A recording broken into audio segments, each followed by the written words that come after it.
ay ca rinkumal ni nga ko waxee tigi ponk bu njëkk bi lañ ko dal rek wékk ci li nga xam ne moom la libération yéeni kaay da la xëyee tey mu di coow li nga xam ne ay weer a ngi nii juddu woon na fi bari woon aussi loo xamante ni ay jéegalo yu ci jëwriñ bi ñu dénk kaaraange bi réew mi di Aly Ngouille Ndiaye amaloon ab lëkkaloo bu mu doxoon ci diggante ñi nga xamante ni ñoom la mbir mi dal di jiital waaye daal dañu ne bu ñu sukkandikoo ci yéeni kaay bi de libération dafa mel ni beneen coow daal dina judduwaat ci la nga xamante ni moo di ci diwaanu Ndengleer moonte ne sax juboo amoon na ndax tey ci début li nga xamante ni moo di semaine bi ne nañ ci lañ dal di nemmeekuwaat ne lu toll ci juróom benn doomu aadama xas tuut sax ab jàppante jot a am ci diggante ñi nga xam ne ñoo di way dëkk yu fa nekk ak ñi nga xamante ni ñooy sàmm lépp lu bokk ci taxawalinu tool ya nga xamante ni borom Babacar Ngom lu ma juumule noonu la moom moo ko fa dala def ndaxte dafa am ay installation yoo xamante ni dafa am ci biir toole ñu bare bari ci ñooñi ñoom dañoo dal dekk wàcc ci bërëb ba ci ay conteneur di sàkku ne nañu dal dekk dindi li nga xamante ni moo di conteneur yi parce que conteneur yi nee nañ ci nga xam ne moo di espace ba mu nekk bokkul ci espace ku nga xamante ni moo di Babacar Ngom ba xaw tuut sax wax xaw a jub ci ñenn ñi ndax ab coow loo xamante ni amoon na fa léegi nag li nga xamante ni moo tax ñi dal di indi ponk bi rek moo di waxtaan tey jile xam nga loolee dafa doon raam ndaxte bu ñu xaymaa bu baax a baax war na toll ci juróomi at coow lu ni mel mu ngi fa mais au début bi mu doon nekk di indi li nga xam ne moo di problème dafa mel ni dalu doon jóg ba am fu mu toll mais tey dañ ko indi comme genre rek li nga xam ne moo di alerte ngir waxtaan ci askanu Sénégal moonte ni comme juboo amoon na ba fi ñu toll ni coow li commencé di jugaat lan moo war a nekk tey saafara bi ba la nga xamante ni moo di niveau ba mu tolloon waaye tam problème yi nga xamante ni amoon na ci du fa jot rek a yegg tey lan moo war a nekk taxawalinu mu di ci askanu fa dëkk di ki nga xamante ni moo di Babacar Ngom ak ñenn ñi nga xam ne tamit ñoo di ci askanu Sénégal rawatina pouvoir bi lan moo war a nekk tey seen taxawalin ba coow lu ñu teel koo fay rek ngir li nga xam ne moo di jafe-jafe bañ ci judduwaat wala jugaat. waaw li ñu ciy wax de mooy di ñaan population bi ñu ànd ak dal moom ak waa Sidima yëpp Babacar Ngom waa Sidima ñu ànd ak dal jàmm ju taxoon ba mbir yi tegu ci suuf ba ku nekk mën a bay lu mu mën a liggéey lu mu war a liggéey waa Ndingler jot a bay ci nawet bi ñoom tamit mën a def seen activité mën a continuer seen activité actuellement gis nañ investissement yi ñu fa def nit ñi dafa liggéey ak ndaw yi maa ngi doon seetaan ay images ak yooyu waaye xam ngeen mbirum foncier dafa complexe Sénégal xam nga président de la République defoon na fi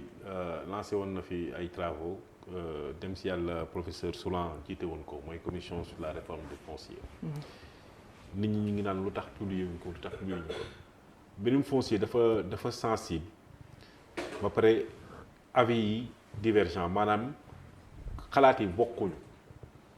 lu ma dem ba wax ma paate wax le contraire nga war a te ku nekk nag am na fenn fu mu waxee dëgg nga war a xool ban solution nga war a teg ba tax ku nekk mën see gis boppam fu mu toll ni solution boo mënta teg rek di nga gaañ kenn donc moo tax ñuy dem progressivement réforme bu difficile la c'est l'une des réformes les plus importantes du Sénégal mais il faut que ñu dem ci ndànk ndax suuf comme président lu mu ko waxee ci lu muy jot ci renseignement ci ay plainte la ci ëpp yëpp mbirum suuf la kon loo xam ne mën na taal réew donc lañ ciy def ndànk-ndànk di def ay réformes progressivement moom la jot a def mooy lan sécuriser comme ni ñu gisee woon Ndingler 300 hectares ñu mën ko mujjee ko transformer en titre foncier. fexe ba terre agricole mënatuñ ko def titre foncier. loolu déjà avancé la bu am solo la. leneen la ci des mooy sécurisation bi mooy balaa ñuy joxe suuf dañoo gisoon ay dañ ci doon wax ay abus yu ci doon am ñu fexe ba maire bi rek mënul jóg rek jëkkati suuf jox ko nit jël 1000 hectares jox ko nit léegi balaa ñu koy jox di am niveau de ni ñu koy waxee sax de validation sous préfet bi am na fu mu yem préfet bi am na fu mu yem bu ëppee 50 hectares dafa war a dem ci gouverneur te gouverneur ci boppam mënu ko signer il faut mu ñëw ba ci gouvernement bi ñu saytu ko xool kooku lan la fa na ma def et cetera et cetera loolu yëpp ça permet de sécuriser le foncier Ndingler ak yeneen i gox yoo xam ne am nañ problème yu mel nii moo tax ba gouvernement di jël mesures yu mel noonu mais lim comme la ma ko waxee dañ koy def progressivement waaye nag dafa am benn mbir xam nga ñun mooy la ma la wax rek on veut une chose et son contraire autant on doit ñu ne nañu jàppale nañ def agriculture industrielle maanaam dem ci ay vaste étendue yoo xam ne dañ fay mën a bay lu bëri mais loolu état wala baykat yi suñu baykat yi mënuñu ko loolu ay investisseurs muy Sénégal ak étranger ñoo ko mën di jël di 300 500 hectares wala 1000 hectares di ko défricher maanaam di ko gor di ko dessoucher di ko aménager yóbbu fa ndox def ko loolu daa laaj xaalis bu am solo mais pour ñu mën a def atteindre autosuffisance alimentaire mais avant autosuffisance alimentaire waaye d'abord sécurité alimentaire ak autosuffisance alimentaire il faut que ñu yegg ci niveau d'investissement bu mel noonu mais tout en sécurisant les petits producteurs donc ci équilibre boobu nga war a trouver te looluy difficulté bi donc or Sénégal foo laal la ñu ne la sam maama ko moomoon di nga gis àll boo xam ne yàgg na fa kenn laalu ko waaye boo laalee la ñu ne sama maama ko moom même bu ko maama moom sax ñu waa dëkk bi ñu la suñu suuf la donc en quel moment la ñu war a def équilibre gis nga Ndingler bii boo demee fi ñuy wax ni 300 hectares yi juste à côté am na benn 150 hectares bu fa nekk boo xam ne état moo ko aménagé ak ANIDA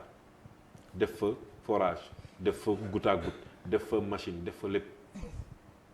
mais malheureusement population nañ ko defal waa Ndingler la ak beneen village bi ci topp bu à côté nu mu tudd sax village bi nekk à côté foofu la site bi nekk sax nekkul sax exactement à Ndingler foofu lañ def ANIDA foofu la ko loolu yàgg na mais malheureusement bañ ko joxee population ils n'ont pas pu développer ko tey kan la ko population yi jox ak miir ne dañ ko jox benn italien moo koy exploiter comme xam nga moo tax ma ne nit ñi il faut que ñu xam li ñu bëgg autant yow état aménagé na la jotoo tu n'as pas pu développer ça pourtant defal nañ la lépp nga mujj jël jox ko benn étranger benn sénégalais ñëw investir à côté nga ne déedéet bi ñu ko jox foofu moo tax ma ne il faut que ñu xam li ñu bëgg donc la ci ëpp solo mooy dañu jàppale baykat yi ñu moom tamit ñu mën a développer seen agriculture mu bañ a nekk agriculture de subsistance bi jàppale leen andi ndox mi def ci forage yu war irrigation bi mën a dem ñu mën a bay nawet et surtout bay noor parce que soxla nañu lu ñu lekk ñu ngi am ay autosuffisance ci yenn secteur waaye la ci ëpp des na encore parce que oignon bi am nañu autosuffisance mais am nañu problème mu stockage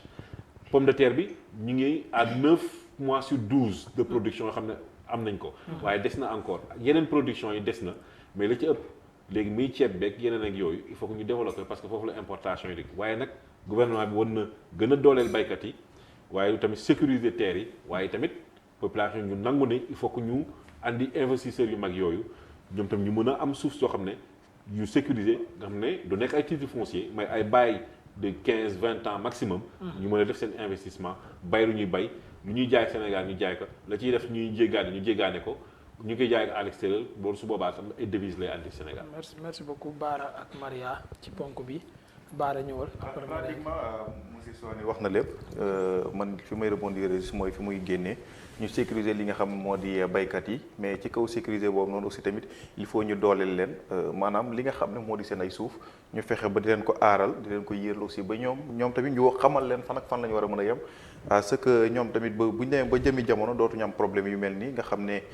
ci la ñu ràññee góor gi nga xam ne moo di Babacar Ngom mu nekk góor goo xam ne booy wër dignité danga koy fekk ci moom donc baykat bi amul lu dul suufam te donc bu amee suufam dafa am ay moyens ak ay jumtukaay yoo xam ne daf koy soxla pour mën a ñongal li nga xam moo di liggéeyam parce que ñoom xamuñu Dakar xamuñu leen bay dundee la ñu xam te bu ñuy dundee aussi tamit ci la ñuy war a mën a faj seen ay besoins ba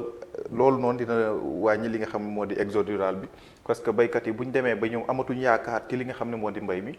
dañuy ñëw tàncaloo fi nga xam ne moo di Dakar te Dakar booy xool dafa nekk loo xam ne lu xat-xat la te li war a mën a développer Sénégal mbay mi am na ci lu bëree bëri lu mu ci war a mën a def. bon Ndingler moom li fa xew depuis le début de l'histoire c'est quand même assez triste te ku xam suñu dëkk xam ne dafa nekk dëkk boo xamante ne nous dépendons énormément du secteur primaire donc par ricochet de l'agriculture donc bu fekkee dafa nekk secteur boo xamante ne dafay concentrer près de 50% des emplois ba pare muy am problème mu suuf ñu boole ci woolee aléas climatiques yi dafay développer dafay métti trop pour suñu réew ñu daal di développer wu. donc je pense que c'est à l'État de réagir ñu mën a trouver le juste milieu comme ni ko suñu invité bi waxee te juste milieu boobu noonu bokk na ci rééducation des populations. parce que moom sànq wax na am na lu ñu installé ak ANIDA les populations n'ont pas pu en profiter mais jàpp naa ne loo jàngul xamoo ko ñu ñëw indil la jox la ay outils doo ci mën a profiter wu tamit. te yaakaar naa ne bu fekkee ne que population bi gisuñu investissement yi fa Sedima mën a def mu indil leen ay rendement dañuy continuer di xeex. mais il faudrait que ñu mën leen faire comprendre ne que peut-être que s'il y a telle et telle infrastructure dina leen mën a indil ay résultats yu positifs par rapport à tel et tel secteur mais bu fekkee da ngay jël nit daal di jël ay suufam daal di ko déplacer sans pour autant le dédommager te sax xëy na rendement bi suuf si di am moom il ne pourra pas en profiter c'est tout à fait normal que la personne se révolte. Et comme il l'a dit les problèmes fonciers au Sénégal c'est un problème très sérieux li ñuy wax en anglais très increase parce que nit yi boo jëlee lébu suuf la xam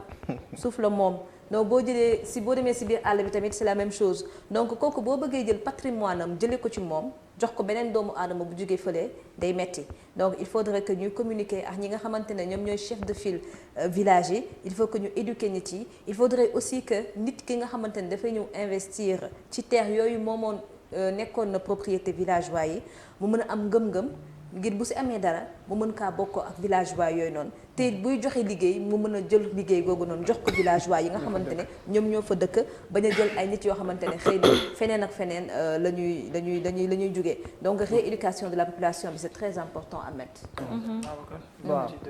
waaw ci benn ponk bi rek ma tënk ko ci nu mu gën a gaawee mooy la nga xamante ni moo fa xew xam nga tey dafa amoon loo xamante ni dafa dooroon daanaka ci juróomi at ba ni ñuy demee ci benn at boo xam ne wala ci ay weer mu explosé ba indi coow loo xam ne lu rëy la xam nga tey àll bi comme ni ñu koy faral di waxee bu fekkente ni nguur gi am na taxawaay bu muy am yu bari ci yenn ville yi la koy amalee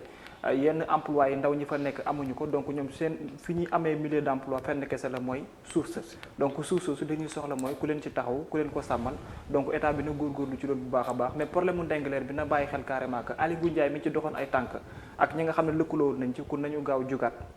dimbali leen bala nga xam ne moo di déggoo mën a am seen diggante balaa ni ñu koy waxee mu yegg foo xamante ni dina gën a métti Ahmed beneen ponk bi mooy ci